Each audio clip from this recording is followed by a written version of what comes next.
I'm standing here in Washington, D.C. about a stone's throw away from Capitol Hill, which is right behind me, which is the seat of the American Parliament. If the impact of Hurricane Sandy has been maximum in New York and New Jersey, the political storm and the political aftermath is being felt here in Washington, D.C., the capital of the United States. Barack Obama is staying put here. He's not going to be part of the political campaign anytime soon as far as the presidential is concerned, and that's very crucial because this comes at a time that is barely a week, or rather less than a week before America goes to the polls on November 6th. I'm standing here in Washington, D.C. about a stone's throw away from Capitol Hill, which is right behind me, which is the seat of the American Parliament. If the impact of Hurricane Sandy has been maximum in New York and New Jersey, the political storm and the political aftermath is being felt here in Washington, D.C. I'm standing next to the River Potomac that separates the District of Columbia, which has Washington, D.C. as its capital, and the state of Virginia, both states having been affected by Hurricane Sandy.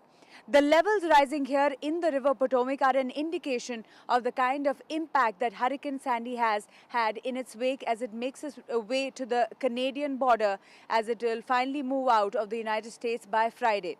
And seeing the levels here of the River Potomac is an indication of what we are seeing across the eastern seacoast of the United States.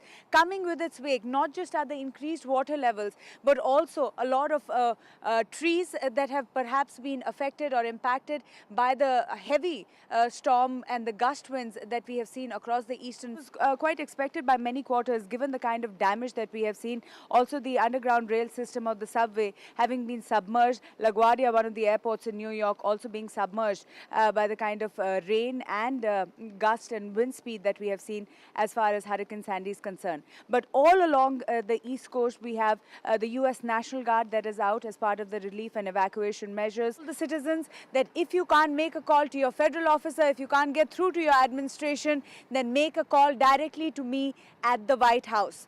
That's the level of intensity and the kind of action that we are seeing from the Barack Obama administration. And why not? This is a time when it's about 6 days away to the presidential polls, which is as crucial for Barack Obama as any other time.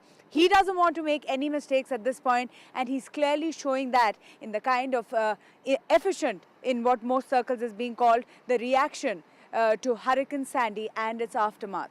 In Washington, D.C., Mahrukh Inayet reporting for Headlines Today.